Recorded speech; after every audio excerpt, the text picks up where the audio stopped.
Hello viewers, AP రాజధానిగా అమరావతికి దాదాపుగా చట్టబద్ధత వచ్చింది. రాష్ట్రపతి ఆమోదం ఒకటి మిగిలింది. రాష్ట్రపతి ఆమోదం కూడా పడితే ఏపీ రాజధానిగా అమరావతి పూర్తిస్థాయి చట్టబద్ధత వస్తుంది. ఒకవేళ రాజధాని ప్రాంతాన్ని మళ్ళీ మార్చాలి అంటే ఆ ప్రతిపాదన కూడా చట్ట సవరణ అవసరం అవుతుంది.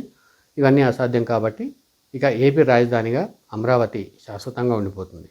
ఇదంతా ఒక ఎత్తు అయితే, ఎప్పుడైతే అమరావతి మీద లోక్సభ, రాజ్యసభలో చర్చ జరుగుతుందో ఆ సమయంలోనే వైఎస్ జగన్మోహన్ రెడ్డి గారు మావిగన్ అనే పేరుతో, అంటే మచిలీపట్నం, విజయవాడ, గుంటూరు ఈ మూడింటిని కలిపి రాజధానిగా ఏర్పాటు చేయాలని కొత్త ప్రతిపాదన తెచ్చిన సంగతి తెలిసిందే.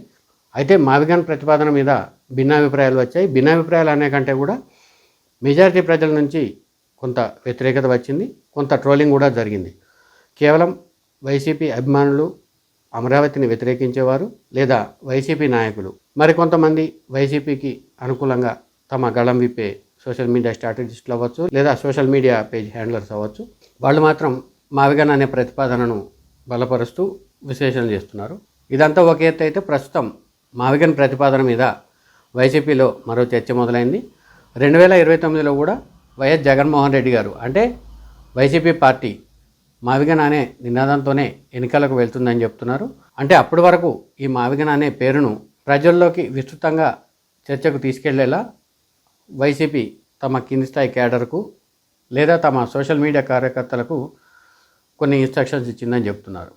అయితే ఈ క్రమంలోనే ఈ మావిగన్ అనే ఆ ప్రతిపాదన ప్రజల్లో విస్తృతంగా చర్చకు వస్తే 2029 ఎన్నికలకు ఆ అంశం మీదనే వెళ్తారు. ఒకవేళ అలా కాకుండా మావిగన్ అనే ప్రతిపాదనను ప్రజలు తిరస్కరిస్తే, అంటే పాజిటివ్గా రియాక్ట్ కాకుండా ఉంటే, ఎవరైతే ఆ ప్రతిపాదనను తెచ్చారో వాళ్ళ మీద వేటు వేసేందుకు వైసీపీ సిద్ధమవుతుందని చెప్తున్నారు.